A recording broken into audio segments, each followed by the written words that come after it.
Assalamualaikum. I hope you all will be fine. So before starting my today's lecture, I want to ask you something. Did you ever think कि कभी अगर हमें चोट लग जाए या फिर हम बीमार हो जाए तो हम कैसे ठीक होते हैं? काफ़ी मरतबा ऐसा होता है कि हम अगर प्रॉपर डाइट लेते तो हम बीमार ही नहीं होते। तो हमारी बॉडी के अंदर ऐसा कौन सा वेल विशर है जो हमें मेडिसिन और ट्रीटमेंट की प्रॉब्लम से बचा लेता है या फिर हमें बीमारी नहीं होने देता? अगर हम सोचें तो मतलब हमारी बॉडी के अंदर ऐसा कोई सिस्टम है जो हमें तमाम बीमारियों से महफूज रखता है। तो वो सिस्टम कौन सा सिस्टम है? आज हमने उसी सिस्टम के बारे में स्टडी करना है। वो जो सिस्टम है वो है हमारा इम्यून सिस्टम।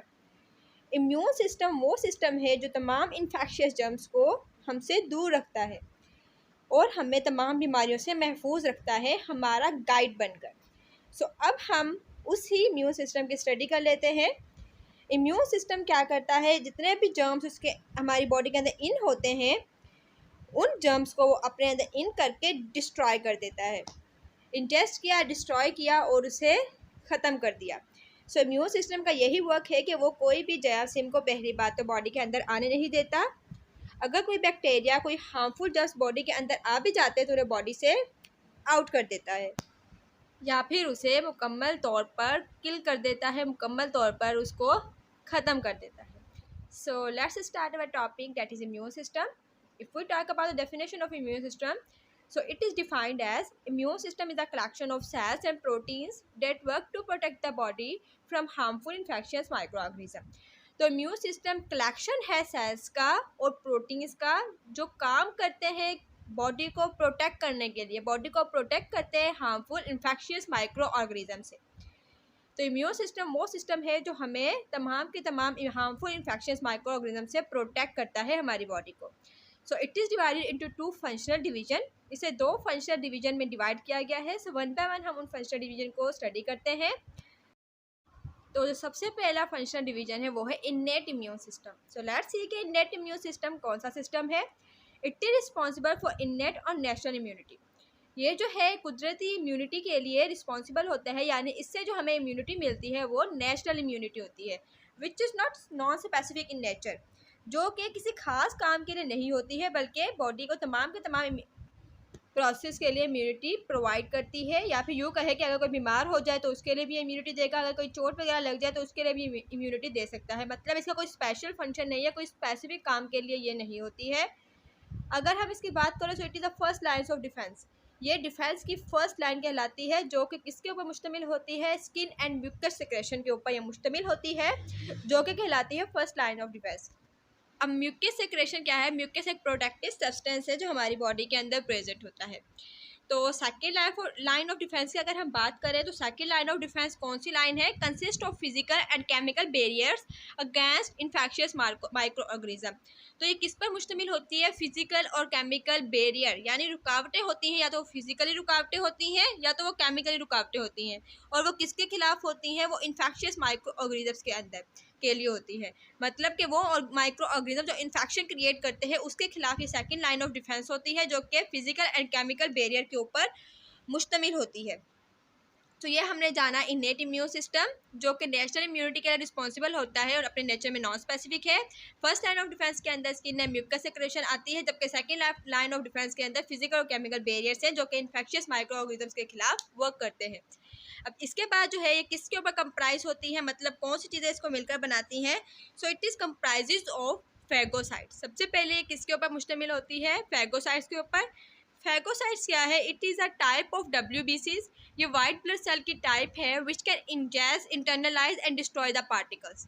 ये क्या करते हैं? ये अपने अंदर इंजेस्ट कर लेते हैं और डिस्ट्रॉय कर देते हैं पार्टिकल्स को, फॉरेन पार्टिकल्स को, यानी वो पार्टिकल्स जो बाहर से हमारी बॉडी के अंदर इन होते हैं और हमारी बॉडी के लिए हार्मफुल होते हैं। तो फैगोसाइट्स क्या करते हैं? वो WBC उनको इंजेस्ट कर लेते हैं और मुकम्मल तौर पर उन्हें डिस्ट्रॉय कर देते हैं। उसके बाद जो सेकंड है वो है न्यूट्रोफिल्स। न्यूट्रोफिल्स का काम यह है कि इंजेस्ट द बैक्टीरिया, वो बैक्टीरिया को इंजेस्ट कर लेते हैं और बॉडी को इससे प्रोटेक्ट करते हैं। Number third is monocyte. Monocyte develop होते हैं इनटू लार्ज मैक्रोफेज के अंदर और डिस्ट्रॉय कर देते हैं माइक्रो ऑर्गेनिज्म को। यानी मोनोसाइट जो है वो सिंगल सेल होता है, वो डेवलप हो जाता है इनटू मैक्रोफेज, यानी बड़ा कर लेता है खुद को, जितने भी माइक्रो ऑर्गेनिज्म बॉडी के अंदर इन होते हैं उसको डिस्ट्रॉय कर देता है। इट इज़ नेचुरल किलर जिन्हें एनके सेल्स कहा जाता है, destroy viral infected on cells of body. On cells of body से क्या मुराद है, यानी अगर हमारी बॉडी के अंदर जो सेल मौजूद हैं वो वायरल इन्फेक्टेड है, मतलब उनको कोई वायरल डिजीज़ लगी हुई है या कहीं से उनको वायरस अटैच हो गया है, तो उनको ये नेचुरल किलर सेल डिस्ट्रॉय कर देते हैं। यानी हमारी बॉडी के अपने सेल जो वायरल इन्फेक्टेड है उनको नेचुरल किलर सेल डिस्ट्रॉय कर देते हैं। सो ये हमने जाना फेगोसाइट्स के बारे में, जो कि WBC की टाइप है, जो कि इंजेस्ट कर लेती है और डिस्ट्रॉय कर देती है फॉरेन पार्टिकल्स को, फॉरेन हार्मफुल पार्टिकल्स को। सेकंड हमने जाना न्यूट्रोफिल्स के बारे में, जो कि बैक्टीरिया को इंजेस्ट करता है। थर्ड मोनोसाइट, जो कि डेवलप हो जाता है मैक्रोफेज के अंदर और माइक्रो ऑर्गेनिजम्स को डिस्ट्रॉय कर देता है। ये नेचुरल किलर है जिसे एनके सेल्स कहा जाता है। ये हमारी बॉडी के अपने जो वायरल इन्फेक्टेड सेल होते हैं उनको मुकम्मली तौर पर डिस्ट्रॉय करके हमारी बॉडी को कम्प्लीटली वायरल इन्फेक्टेड डिजीज से प्रोटेक्ट कर लेता है। तो अब हम जानते हैं अबाउट इन्फ्लेमेशन। इन्फ्लेमेशन कौन सा प्रोसेस है, लेट्स सी।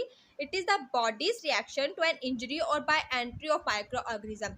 अगर हमारी बॉडी के अंदर कोई इंजरी लग जाए या कोई माइक्रो ऑर्गेनिज्म हमारी बॉडी के अंदर इन हो जाता है तो उसके ऊपर जो बॉडी का रिएक्शन होता है उस रिएक्शन को इन्फ्लेमेशन कहा जाता है।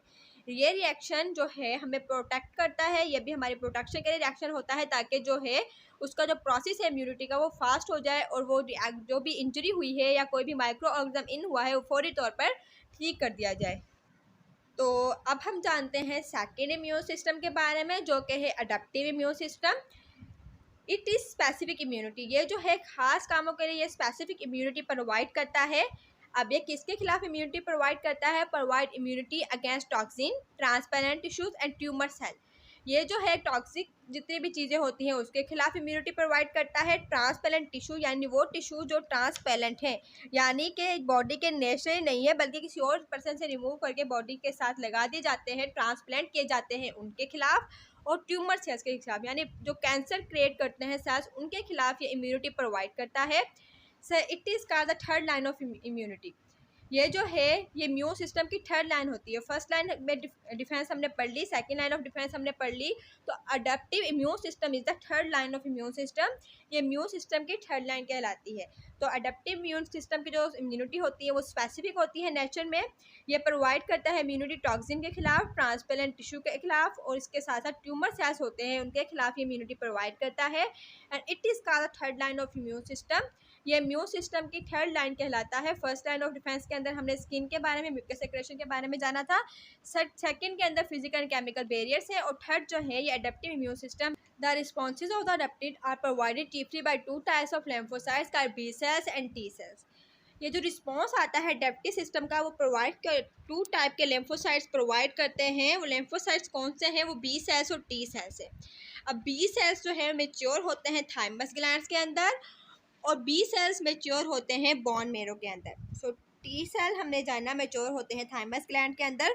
लेकिन ये थाइमस ग्लैंड्स क्या होता है, what is mean by thymus glands? So it is the primary lymphocyte organ. ये जो है लेम्फोसाइट ऑर्गन है बट प्राइमरी लेम्फोसाइट ऑर्गन है और ये इम्यूनिटी में बहुत इंपॉर्टेंट किरदार अदा करता है। और सेकंड बी जो है वो मेच्योर होते हैं बोन मैरो के अंदर। बोन मैरो वो फ्लूइड है जो बोन के अंदर प्रेजेंट होता है। सो एंटीबॉडीज़ के बारे में स्टडी करते हैं। एंटीबॉडीज़ क्या है, special protein molecule that immune system produce in response to antigens. Antibodies एक स्पेशल प्रोटीन मॉलिक्यूल है जो इम्यून सिस्टम के जरिए प्रोवाइड किया जाता है, लेकिन कब प्रोड्यूस होता है, in response to antigen. Antigen के रिस्पॉन्स के अंदर एंटीबॉडीज़ जो हैं वो प्रोटीन मॉलिक्यूल जो हैं वो प्रोड्यूस होते हैं। अब एंटीजन क्या है, एंटीजन एक सब्सटेंस या फॉरेन पार्टिकल्स है डेट इनिशिएट इम्यून सिस्टम।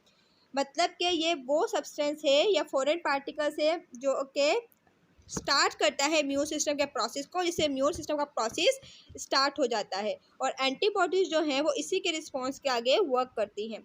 सो हमने जाना about T cell, B cell, antibodies और एंटीजन के बारे में। टी सेल्स मेच्योर होते हैं थाइमस ग्लैंड्स में, बी सेल मेच्योर होते हैं बोन मैरो में। एंटीबॉडी जो है वो स्पेशल प्रोटीन मॉलिक्यूल है जो इम्यून सिस्टम प्रोड्यूस करता है एंटीजन के रिस्पॉन्स में। एंटीजन क्या है, सब्सटेंस या फॉरेन पार्टिकल्स है जो इम्यून सिस्टम को इनिशिएट यानी स्टार्ट करते हैं।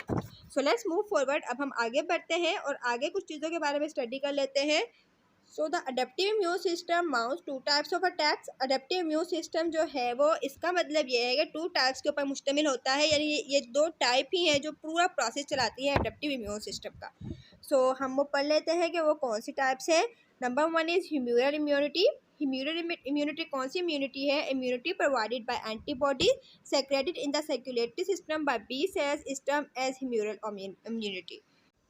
तो ये वो इम्यूनिटी है जो कि एंटीबॉडीज़ प्रोवाइड करती हैं और सीक्रेट कर देती है सर्कुलेटरी सिस्टम के अंदर। किसके ज़रिए सीक्रेट करती है? बाय द बी सेल्स के ज़रिए सीक्रेट करती हैं और उसे ह्यूमरल इम्यूनिटी कहा जाता है। अब ये जो है हेल्प करती है इन बैक्टीरिया इन्वेशन, यानी बैक्टीरिया पर हमला करने के लिए ये हेल्प करती है। B cells that produce antibodies are called plasma cells. अब वो बी सेल्स जो एंटीबॉडीज प्रोड्यूस करते हैं उन्हें प्लाज्मा सेल कहा जाता है, जबकि बी सेल जो कि नहीं करते प्रोड्यूस एंटीबॉडीज़ को, वो मेमोरी सेल्स के तौर पे काम करने लग जाते हैं। So B cells that do not produce antibodies become the memory cells and help in the future immunity. अब मेमोरी सेल्स से क्या मुराद है और फ्यूचर इम्यूनिटी से क्या मतलब है? यानी कि अगर हमारी बॉडी पर ऑलरेडी कोई इन्फेक्शन हो जाता है या ऑलरेडी कहीं पर चोट लग जाती है तो कुछ जो हैं सेल्स उसको ठीक कर देते हैं, जबकि बाकी जो रिमेम्बरी सेल हैं वो क्या करते हैं? वो मेमोरी सेल बन जाते हैं और फ्यूचर इम्यूनिटी में हेल्प करते हैं। यानी उन्हें मालूम होता है कि इस जगह पहले भी इन्फेक्शन हो चुका है या इस जगह पहले भी कोई इंजरी आ चुकी है, तो क्या करते हैं? वो मेमोरी सेल के तौर पे उस इंजरी को या उस इन्फेक्शन को याद कर लेते हैं और फ्यूचर में उससे बेटर रिस्पॉन्स प्रोड्यूस करते हैं। यानी फ़र्स्ट टाइम जो इंजरी हुई है उसमें टाइम लग गया उसको ठीक होने में, लेकिन अगर ये मेमोरी सेल बन गए हैं तो अगर नेक्स्ट टाइम वहीं पर इंजरी होगी या नेक्स्ट टाइम वही इन्फेक्शन होगा तो वो मोर रैपिडली होगा, क्योंकि इम्यून सिस्टम को मालूम है कि ये चीज़ पहले भी हो चुकी है, तो अब इसको और बेटर तरीके से इम्यूनिटी की ज़रूरत है, तो फास्ट अप करके उस इम्यूनिटी को ठीक कर उस इंजरी को ठीक कर देंगे। तो ये था ह्यूमरल इम्यूनिटी। अब जो है हम सेकंड के बारे में पढ़ लेते हैं, सेकेंड इम्यूनिटी के बारे में, जो कि है cell mediated immunity. It is provided by T cells that perform the phagocytic action. जो हमने फर्स्ट पढ़ी इम्यूनिटी वो बी सेल प्रोवाइड करते हैं म्यूरल इम्यूनिटी, जबकि cell mediated immunity is provided by T cell. इस इम्यूनिटी को टी सेल प्रोवाइड करते हैं और ये जो है परफॉर्म करते हैं फैगोसाइटिक एक्शन। अब ये फैगोसाइटिक एक्शन कौन सा एक्शन होता है? इसके अंदर लिम्फोसाइट्स सेल्स काम करते हैं जिनका क्या काम है? Protect body by ingesting harmful foreign particles. क्या करते हैं? ये बॉडी के अंदर जितने भी फॉरेन पार्टिकल्स आते हैं उसको इंजेस्ट करके बॉडी को प्रोटेक्ट करते हैं, तो इस एक्शन को फैगोसाइटिक एक्शन कहा जाता है। There are 3 types of T cell. T cells की 3 टाइप्स होती हैं। Number 1 is T helper cells that detect the foreign particles, जो कि डिटेक्ट करते हैं फॉरेन पार्टिकल्स को। Number 2 is C cytotoxic cell perform cytotoxic action. जो टी साइटोटॉक्सिक सेल हैं वो साइटोटॉक्सिक एक्शन प्रोड्यूस करते हैं। अब साइटोटॉक्सिक एक्शन कौन सा एक्शन है? जो कि पॉइजन के खिलाफ वर्क करता है। जो सेल्स हैं कैंसर सेल्स है उसको किल करने के खिलाफ जो प्रोसेस होता है उसे सी टी साइटोटॉक्सिक एक्शन कहा जाता है। अब हम जानते हैं about third type, that is T suppressor cell. T suppressor cells shut off the immune system.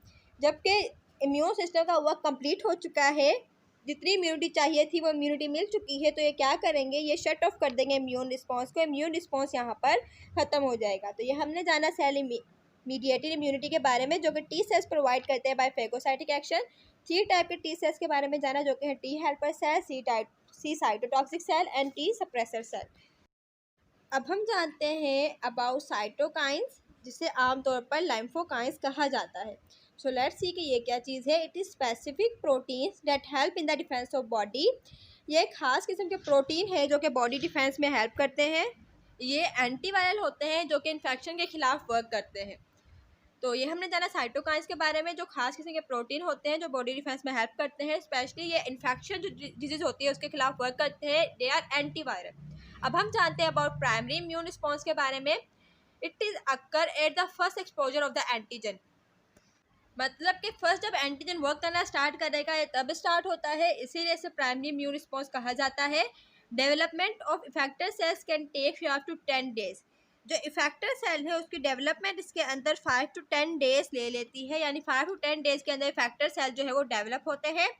Primary immune response जो है वो फर्स्ट एक्सपोजर है एंटीजन का, जिसके अंदर इफेक्टर सेल जो है वो 5 to 10 डेज लेते हैं डेवलपमेंट के लिए। अब हम जानते हैं about secondary immune response. So it occur in case of री इन्फेक्शन। यह उस केस के अंदर होता है जब री इन्फेक्शन हो जाता है, मतलब कि ऑलरेडी अगर इन्फेक्टेड पर्सन को दोबारा वही इन्फेक्शन हो जाए तो उस सूरत में जो इम्यून सिस्टम रिस्पॉन्स करता है उस रिस्पॉन्स को सेकेंडरी इम्यून रिस्पॉन्स कहा जाता है। The development of effector cells takes 3 to 5 days. इसके अंदर जो इफेक्टर सेल्स है वो 3 to 5 डेज डेवलपमेंट के लिए ले लेते हैं, क्योंकि ये जो है मेमोरी सेल्स के तौर पर भी वर्क करने लग जाते हैं कि ऑलरेडी इन्फेक्टेड चीज़ दोबारा इन्फेक्टेड हो चुकी है, तो इसमें वर्क फास्ट होता है, इसीलिए इफेक्टर सेल 3 to 5 डेज लेते हैं डेवलपमेंट के लिए। प्राइमरी इम्यून रिस्पॉन्स के अंदर 5 to 10 डेज डेवलपमेंट होती है इफेक्टर सेल्स की, जबकि इसके अंदर सेकेंडरी इम्यून सिस्टम में 3 to 5 days. It is because of immunological memory. Immunological memory की वजह से जो है ये पॉसिबल होता है। अब इसके अंदर एक होती है एक्टिव इम्यूनिटी, एक होती है पैसिव इम्यूनिटी, तो उसकी स्टडी कर लेते हैं। एक्टिव इम्यूनिटी क्या है? Immunity acquired by own immune system, वो इम्यूनिटी जो कि अपने ही इम्यून सिस्टम से एक्वायर की जाए, यानी अपने ही इम्यून सिस्टम से हासिल की जाए, तो उसे एक्टिव इम्यूनिटी कहा जाता है। अब सेकंड जो है वो है natural active immunity. Immunity acquired by natural infection, वो इम्यूनिटी जो कि नेचुरल इन्फेक्शन होने के बाद एक्वायर होती है। नेचुरल इम्यूनिटी नेचुरल इन्फेक्शन के बाद जो है वो हासिल की जाती है, वो इम्यूनिटी कहलाती है नेचुरल एक्टिव इम्यूनिटी। अब हम जानते हैं about artificial active immunity. Immunity acquired by vaccination, वो इम्यूनिटी जो आर्टिफिशियली हासिल की जाए, यानी वैक्सीनेशन के प्रोसेस से हासिल की जाए, तो उस इम्यूनिटी को आर्टिफिशियल एक्टिव इम्यूनिटी कहा जाता है। अब इसके बाद जानते हैं पैसिव इम्यूनिटी के बारे में।